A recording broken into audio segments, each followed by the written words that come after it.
Nah posisi gue tidur itu begini, nggak lama gue tiduran, ternyata gue rep-repan pak.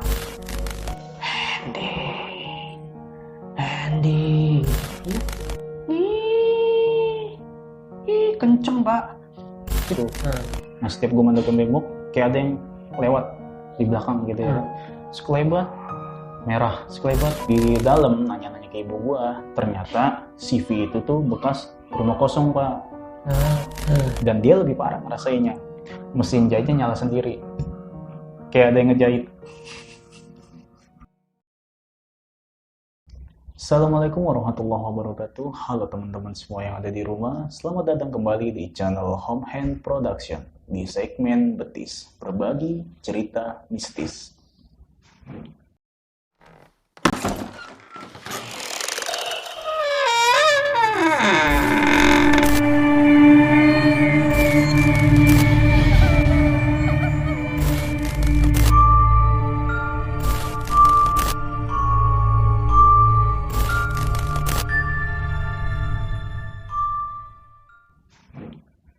Di segmen terbaru kali ini, kita akan berbagi cerita mengenai hal-hal mistis berdasarkan pengalaman pribadi.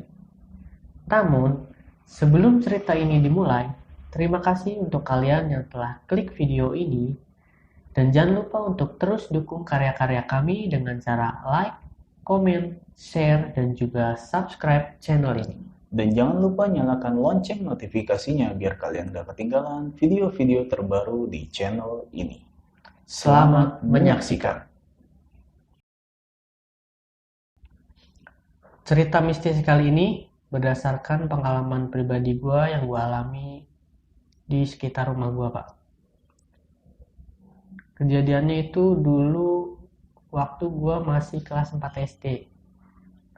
Gue pengen keluar rumah karena pengen ngeliat kakak gue yang lagi ada di depan teras. Waktu itu jam 9 malam. Nah, gue cuma keluar dari pintu ruang tamu gue doang. Gue gak nyamperin kakak gue yang ada di teras. Di depan rumah gue itu ada rumah yang pagarnya cukup tinggi, sedada. Nah, di halaman rumahnya itu banyak pohon-pohon yang agak menutupi lah. Jadinya kelihatan rame pohon-pohon di situ. Nah, gue lagi ngeliat ke arah kakak gue di situ. Lagi ngeliat dia lagi ngobrol. Nah, nggak tahu kenapa gue pengen ngeliat ke arah pohon-pohon yang ada di depan rumah gue. Gue langsung geser ngeliat, tapi nggak langsung tertuju ke satu titik itu. Gue agak ngeliat ini, tapi gue kayak ngeliat ada sesuatu yang gue lewatin. Gue balik lagi ngeliat, gue langsung merinding pak. Dari kaki sampai ke atas tuh gue langsung merinding sambil pegangan tembok pintu rumah gue. Ternyata itu pocong. Yang gue lihat itu pocong. Kelihatan segini sampai atas. Itu mukanya tuh hitam. Nah itu gue nggak berani ngeliat lagi, langsung ngeliat ke arah kakak gue. Gue nggak bisa teriak, gue nggak bisa langsung pergi. Gue diem aja di situ. Tapi berpikir kayak pura-pura nggak ngeliat. Kira gue baru masuk ke rumah.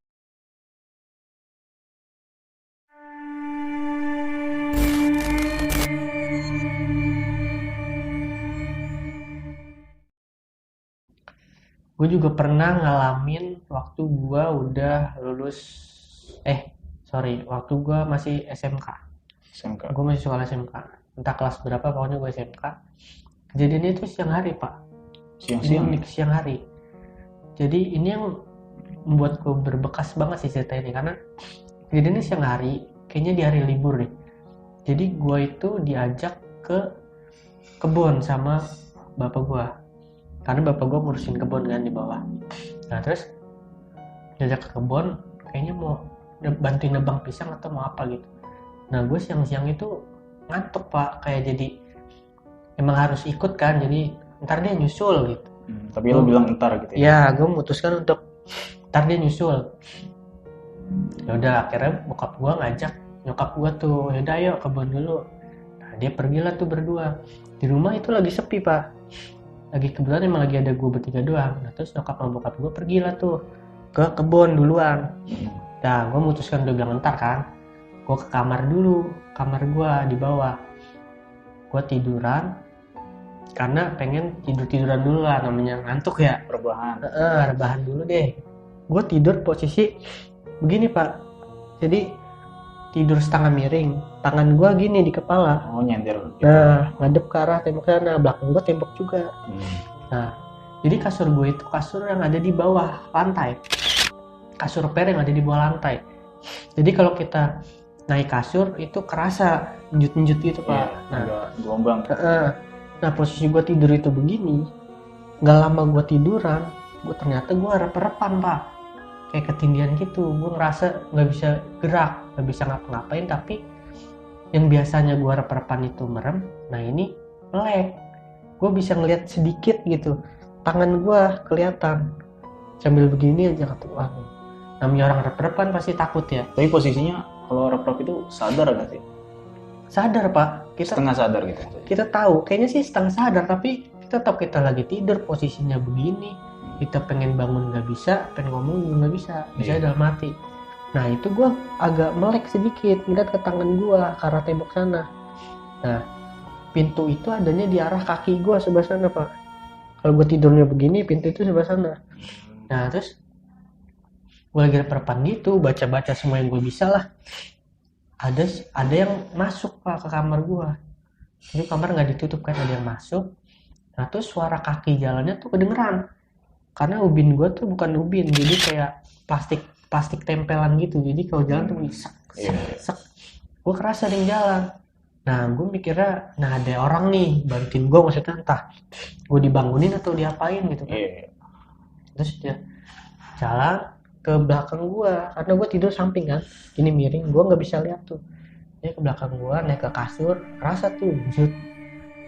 Gua tahu ini orang berdiri, bukan duduk. Tapi posisinya lu nggak bisa ngapa-ngapain. Gua nggak bisa ngapa-ngapain, dia berdiri, jalan ke arah punggung gua belakang. Tiba-tiba pak, kedengeran suara di kuping gua, dia berbisik gini, ending. Suaranya jelas banget kayak nenek-nenek gitu pak, suaranya serak-serak. Gue langsung makin takut, terus gue berpikir siapa ini? Kalau adik gue nggak mungkin, soalnya cewek, soalnya masa nyokap gue sejak kapan dia bercandanya begini, maksud gue. Karena gue nggak bisa ngapain, gue diem dah tuh. Nah nggak lama dia ngomong gitu, cuma 2 kali manggil, dia bangun lagi tuh, rasa. Terus dia turun, keluar lagi. Pas dia keluar, gue langsung lancar tuh, kayak predator lancar, langsung seng gitu, pakai hilang rep-repnya, kayak normal kembali. Gue diem dulu, langsung ada yang buka pintu gini, pintu dapur gue pak. Sek, gue langsung loncat berdiri, pengen lihat itu siapa tadi. Maksud gue kalau itu emang nyokap gue, ya gue tahu itu siapa gitu. Gue keluar, nyokap gue baru buka pintu gini pak, tapi dia dari arah luar masuk ke dalam. Gue diem dulu, terus gue tanya, "Ma, tadi baru masuk?" "Iya, mau ngambil apa gitu?" Nggak salah, lupa gue. "Oh, emang kenapa?" Tanya. Enggak apa-apa gitu. Tadi ada yang manggil-manggil gue. Siapa gitu? Udah nggak usah dibahas gue bilang gitu. Karena gue takut, gue kira ke kebun lah tuh. Itu yang serem sih menurut gue. Mungkin karena lo nggak dengerin omongan orang tua kali. Bisa ya, jadi. Suruh ke kebun, lo malah rebahan. Mungkin niatnya baik sebenarnya pak. Lo kaum rebahan sih.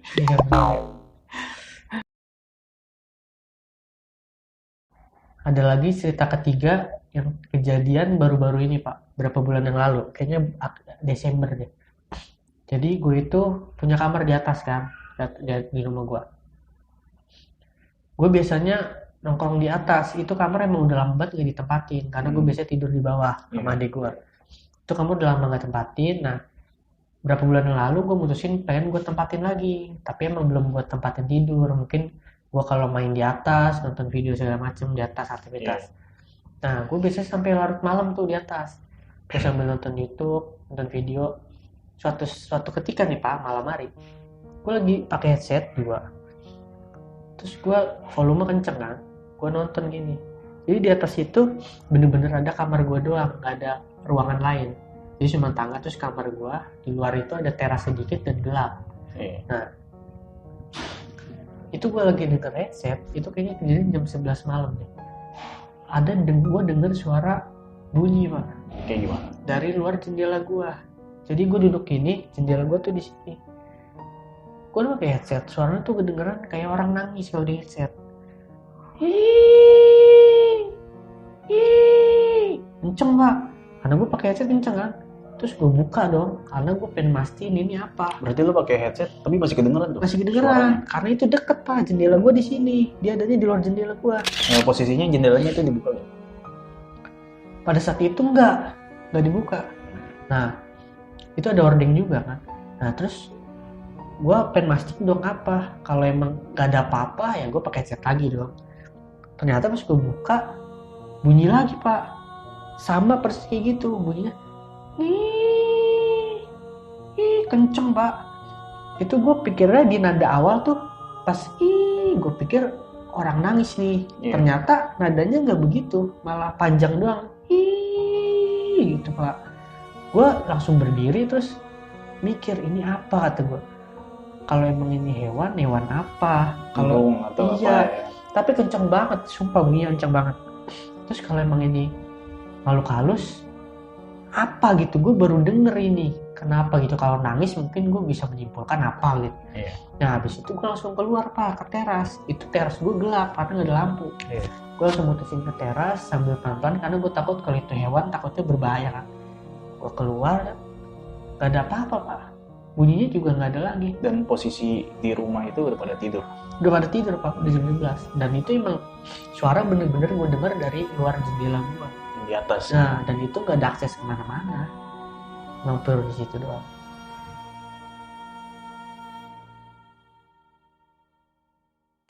Iya, cerita selanjutnya yang gue alamin secara pribadi ya Pak, tentunya. Gue kalau disuruh cerita horor, gue nggak ada cerita horor Pak sebenarnya. Tapi ini satu yang paling melekat. Ini ada satu yang paling melekat karena horornya gue itu ketika akhir bulan Pak. Oh kenapa tuh? Gak ada uang. Aduh.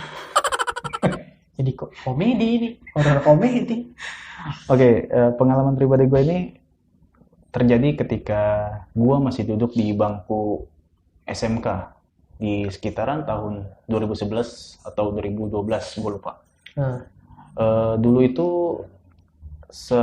masih duduk di bangku sekolah abis ngambil rapot ceritanya. Ngambil rapot?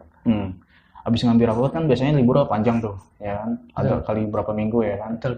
Nah, kebetulan ibu gue itu kerja di pabrik boneka. Tukang jahit pabrik gitu. Besar? Enggak, CV sih. Oh, CV. Rumahan gitu. Kayak rumah gitu. Iya. Akhirnya emang di tempat itu tuh lagi butuhin karyawan. Nah, karena kerjaan juga lagi pada numpuk. Akhirnya gue daripada nganggur di rumah, dan pada saat itu pula di tahun 2011 atau 2012 itu kan nggak kayak sekarang kan gadget, ya kan? Anak-anak kecil juga udah pada megang gadget. Ditambah sekarang pandemi, ya kan? Pada megang gadget. Di tahun itu tuh jauh banget kan begituan. Masih alami lah. Masih awam banget lah kita begitu-gituan. Akhirnya gue daripada nganggur di rumah, bete atau pelangap-pelongo ya kan? Bener. Akhirnya gue coba ikut lah kerja di tempatnya ibu gue kerja. Oke. Akhirnya gue ikut. Di hari pertama gue dikenalin sama bosnya. Oke, di bla bla bla dijelasin segala macam, upahnya segini kerjanya dari pagi sampai sore gitu ya kan. Di hari pertama gue ditempatin di bagian belakang. Gue disuruh bikin kerangka untuk motong bahan boneka. Oke. Bagian belakang itu. Di belakang. Jadi posisinya itu kalau secara detail itu bentuknya rumah. Kayak misalkan masuk ke dalam, misalkan ini tadinya ruang tamu dijadiin tempat mesin-mesin jahit. Ya. Akhirnya terus ada kayak lorong dikit, kanan untuk tempat sholat, kiri untuk motong bahan. Nah, gue di belakang, ibarat kata kalau di rumah itu belakang itu dapur. Nah, gue tempatin di situ. Pas gue hari pertama itu nggak ada feel atau rasa apa-apa sih. Jadi cukup besar lah ya, ini rumah cukup besar. Gue cuman ditempatin di situ. Pas gue rasain, gue ditempatin di belakang.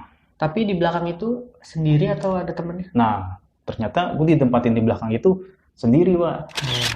Tempatin di belakang itu sendiri. Jadi karyawan itu cuma ada 5 orang kalau nggak salah, dikit.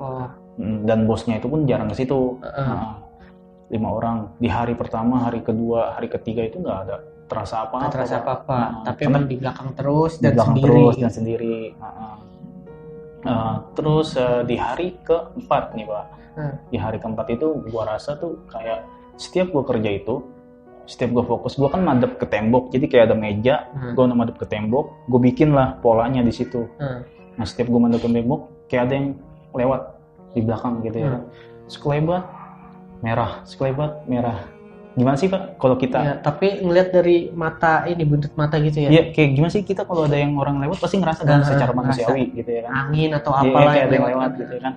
Sekelebat merah, asal gue tengok kok nggak ada, gue bilang di hari pertama, di hari keempat, dan yang gue rasain itu oke lah gitu, berarti di sini bener kayak aneh lah, ada gitu ya. Jadi awal mula gejalanya tuh di hari keempat. Iya benar, hari keempat ngerasa. Oke, gue belum cerita tuh ke ibu gue.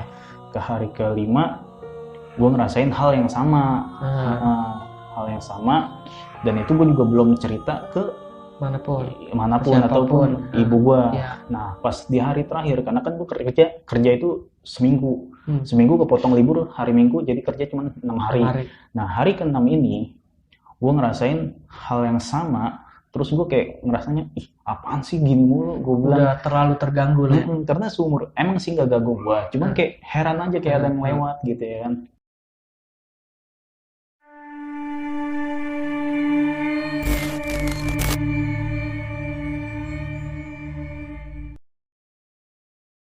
Bodohnya gue itu ceritanya itu pas pulang kerja, dan itu hari terakhir. Pas gue udah dikasih gaji, akhirnya gue sampai rumah, pulang ke rumah ibu gue. Akhirnya cerita, "Mah, kok kerja di situ kayak ada yang aneh," gue bilang. Asal setiap kerja kayak ada yang lewat, sekelebat merah. Ternyata gue cerita begitu, besoknya ibu gue itu cerita ke temennya. Ibu lu masih kerja di situ? Masih kerja, karena kan emang kerja di situ. Cerita ke temen-temennya, akhirnya ibu gue balik kerja, cerita lagi ke gue, ternyata bukan gue doang yang ngerasain, karena teman-teman kerjanya juga banyak yang ngerasain. Bukan hanya teman-teman kerja sih Pak, si pemilik CV-nya ini, dia juga ngerasain, karena ibu gue juga sempat nanya, ya kan, si pemilik CV-nya ini juga ngerasain, misalkan lagi sholat, dia lagi diri di belakang, ya kan, ngerasain. Banyak gangguan. Dan pas gue telisik lebih dalam, nanya-nanya ke ibu gue, ternyata CV itu tuh bekas rumah kosong Pak. Rumah kosong yang udah ditinggal lama, direnov, cuma dicat doang sih, direnov. Tapi udah bentuknya udah seperti itu gitu. Iya, di samping rumah itu kayak ada kebun dan ada pohon mangga tinggi. Yang bentuk bangunannya tuh kayak rumah tua gitu. Kayak rumah biasa, cuman kayak agak tua gitu. Kayak rumah zaman dulu gitu. Enggak rumah zaman dulu, cuman kayak udah lusuh gitu ya. Rumah nggak kurus. Akhirnya cuma direnov, kayak dicat biar lebih inilah. Tanpa berubah bentuk segala macam. Iya benar. Ternyata yang ngerasain itu bukan cuma gua. Dan ada lagi Pak, ternyata ada karyawan di situ, kerja di situ, sempet tinggal di situ. Kerja di itu sempet tinggal di situ. Dari apa yang gue rasain, ternyata dia juga ngerasain Pak. Karena dia lebih lama di situ tinggalnya. Jadi misalkan dia ini lagi tiduran di deket samping mesin jahit. Tengah malam, dia cerita ke ibu gue. Nah ibu gue cerita ke gue, ternyata dia ngerasain hal yang sama. Dan dia lebih parah ngerasainnya. Mesin jahitnya nyala sendiri, kayak ada yang ngejahit. Gangguannya lebih ekstrim. Karena mungkin malam hari. Benar, dan dia pun sendiri di situ. Bukan dia doang, ternyata temennya ibu gue juga nggak sengaja foto-foto gitu Pak, ya kan? Foto selfie gitu. Foto-foto, bukan foto-foto selfie sih, foto-foto kayak foto-foto sengaja gitu ya kan? Cuma sekedar foto gitu. Ya zaman dulu masih belum selfie lah ya. Zaman dulu masih mengabadikan sesuatu. Ternyata di belakang tempat gua kerja, ternyata di situ ada foto satu sosok. Iya, agak samar-samar ke foto, cuman jelas. Cuma terlihat. Ternyata di situ tuh ada apa tuh? kuntilanak merah Pak. Merinding. Nah gue langsung merinding ini Pak, karena itu hal satu-satunya yang gue pernah alami secara pribadi, dan itu hal satu-satunya yang melekat, hal horor yang melekat di gue deh. Selebihnya nggak ada Pak. Dan itu juga ceritanya nggak lu doang sendiri yang yang ngerasain juga bukan gue. Iya. Bener. Teman-teman rekan kerja juga pada ngerasain. Dan hasil akhirnya endingnya juga lu nggak jadi penasaran ternyata emang ada. Inilah sosoknya. Oke. Yang penting nggak ganggu gue kerja, ya kan? Oh di situ ada, karena kan kita beda alam. Mungkin itu sih Pak. Ya. Cukup serem sih, bikin gue merinding kan. Karena emang buat gue juga pribadi juga emang gue percaya kalau itu ada. Gitu. Ya, kita hidup berdampingan aja lah, saling melengkapi. Bener.